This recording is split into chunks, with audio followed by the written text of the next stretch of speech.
her homework. I mean, God. A lot of that stuff I had forgotten all about. I am grateful to be here this afternoon. Thank you for inviting me. There's nothing special about me at all. I'm just a country girl from Carthage, Texas, who migrated to Seattle, Washington in 51 years ago. Because my oldest sister at the time, well, I should say she's my third oldest sister, was having trouble, and with her family they were splitting up, and I wanted to help if I could. The mother said, I can tell you how to do that. You pack your suitcase and go all the way to Washington from Carthage, Texas, and help your sister to continue with her family life. So I did, and that's how I came. On the back seat of a Continental Trailways bus. For 3 days and 2 nights on the back seat of a Continental Trailways bus. Because that's the only place that African Americans could ride on the buses at that time, with the back seats. Couldn't use the bathroom because that was reserved for those of other races, but not me. So I had to wait until we went from city to city that had a Continental Trailways bus station depot to use the bathroom, only to find out on my way north that my bathroom was out there, not inside the depot. So that happened for 3 days, because I was on the bus for 3 days and 2 nights. So I finally arrived in Seattle, Washington. And I went, free at last, free at last. Thank God Almighty, I'm free at last. But was I free? Found out that there were problems here, just like the South. And I didn't quite know how to handle it. Because I was in the North. I thought life was going to be sweeter and easier. I found out that people are people, regardless of where we are. And you have old ideas about things, medium ideas about things, new ideas about things, and you're going to be who you are. You told the story. Thank you for allowing me to be here today and hear that story. I'll talk to you later. My husband taught school in the public schools here in Seattle, Washington for 37 years. So I asked him to help me put together a little timeline just quickly for today. And he said, oh, you know that stuff already. You already lived it. Because he was born and raised up here. And I said, yes, I did live it. But I want to hear your perspective. And he finally said to me, oh, Patriot, that's what he calls me. Oh, Patriot, okay. So this is the timeline that he gave me. Something you might already know for yourself. Slavery. This country belonged to the Native Americans. So who are the intruders?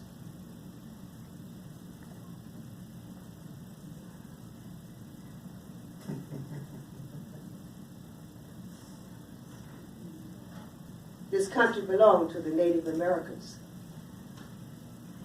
Columbus discovered the Americas, not just one. He discovered this part. It's hard to discover what's already here. And if there are any Native Americans in the audience, thank you for putting up with our intrusion. Thank you. So they tried to make slaves out of the Indians that they saw here because he thought he was an Indian. But the Indians refused to do it. And he simply laid down and died. Then he went in 1620 to the Pilgrims. Many of them died from diseases they were not accustomed to having in this country. Then in 1661, there was a law passed to make people of color that looked like me and darker slaves. But the slaves worked very hard. I'm a product of a very hard-working slave.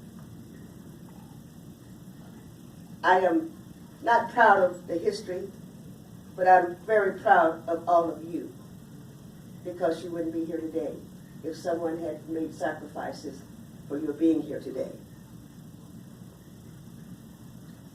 My mother was college educated. She had a master's degree in education, and she taught for 37 years. My father was a Baptist preacher, and boy, could he preach. He was tall, handsome, skinny, like my brother. He looked just like my brother. My brother looked just like him. And that's a reverend too, Reverend Gregory stated. But he always told the truth. And sometimes the truth hurts. And sometimes people will get angry with you when you tell the truth.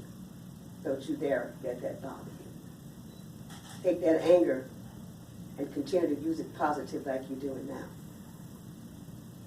I see a big future for you. Thank you for being here today so that I could hear you. Then, after this law was passed in 1661, and blacks were already here too in some form, but then they decided to make the dark-skinned people slaves. Well, we're still here because we didn't come here just to do nothing. We came here just to do as much as we possibly could do, and these last 8 years, our presidency was in the hands of a black man for the first time in all the history of the United States. A black man was in charge. And I did a little bit of research on that as well. His was sort of very turbulent at first, but he didn't give in. And he taught his children not to give in. And of course his wife, who's a tough black woman, was not about to give in. And so for 8 years, Columbus would have been shocked if he had seen Barack Obama as president of this particular America. I have a lot to be proud of, but I'm proud and humble at the same time, because I do know that if we don't continue, you young black people who work here, to strive for perfection in every way, everything that we do, it can very easily return, but don't you dare let it. I made it to 73. I plan to make it to 93. Then I'm just going to do like the Native Americans did. I'm going to lay down and die. That's enough. But I want to leave it in the hands of people that I know will carry on and do what needs to be done. Equality for everybody. We are all made the same way. The sperm and the egg comes together and creates a person. Neither the sperm nor the egg can decide what color that person is going to be. My mother was very dark. My father was half white. Hence, 5 of us are my color. And I should take that back. 4 of us are my color. The others are darker. Do I hate them because they're darker? Heck no! I love them. I love the mixture of children. And each of us did well in our own way. Not saying that I've done well, but I've done as well as the Lord would have allowed me to do. I've taken the music, the gifts that He's given me, the natural gifts that He's given me, and I've used them all over the world. And I say the same thing everywhere I go, that I'm proud of what I have been allowed to do in the short time that He's given me on this earth. 73 sounds like a long time, young people, but it ain't. And it disappears quickly. I have 20 more to go. I want to see you in the White House. I want to see you in the White House. Then I'll go. I'll just do like the Native Americans did. I'll just lay down and pass away into bliss. Into bliss. They asked me if I would sing a little bit for you. I thought, yeah, I can do that. I play the piano. I never was given not one day of music. I can't play by music. I play by ear. And I just sit down and I play the piano. And people ask me how you do that. I say, well, if I told you, you wouldn't believe it. But there's somebody bigger than you and I in control. And blesses people as he sees fit, or as that spirit sees fit. We're the ones who decided it was a male. It might be, but I call it the spirit. And so therefore, a song that I would do for you in closing, because my father taught me one thing: don't make people glad twice. Glad you got up, and glad you sat down. I take that with me everywhere I go. The song that we have chosen is our Black National Anthem, which tells the story. It goes like this. Lift every voice and sing till earth and heaven ring, ring with the harmonies of liberty.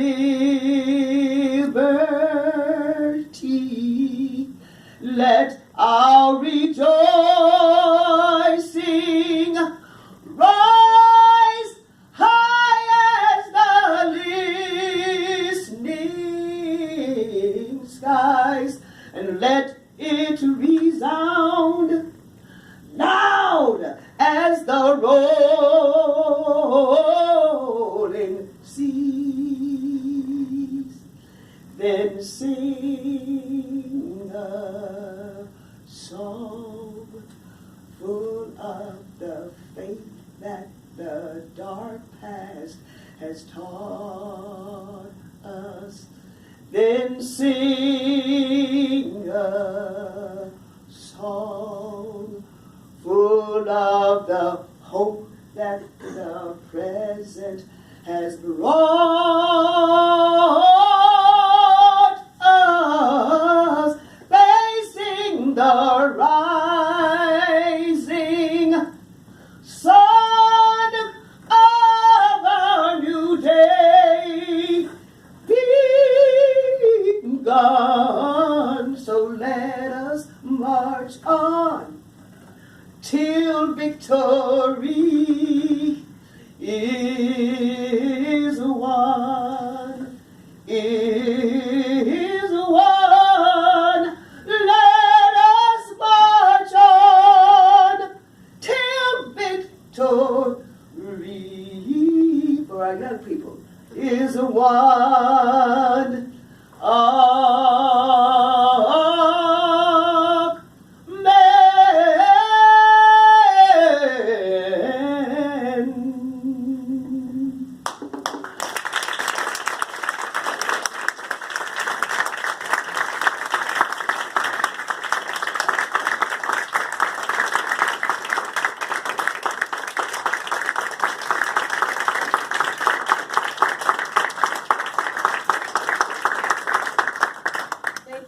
That song always makes me cry, and then once I cry, this disease that I have inside of me starts to make me do more than cry.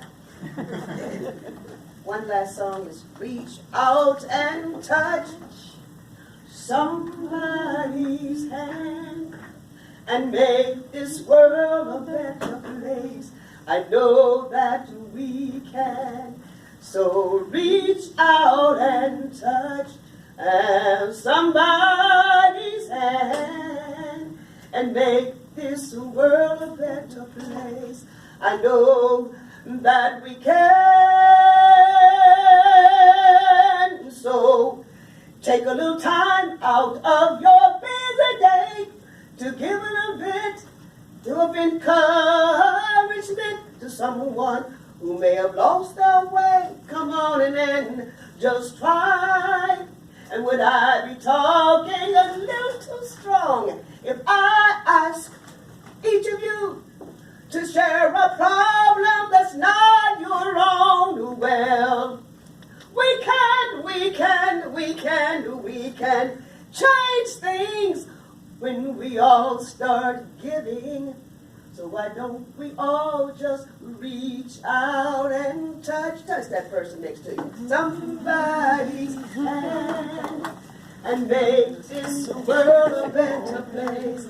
I know we can, just to reach out and touch somebody's hand and make the world a better place.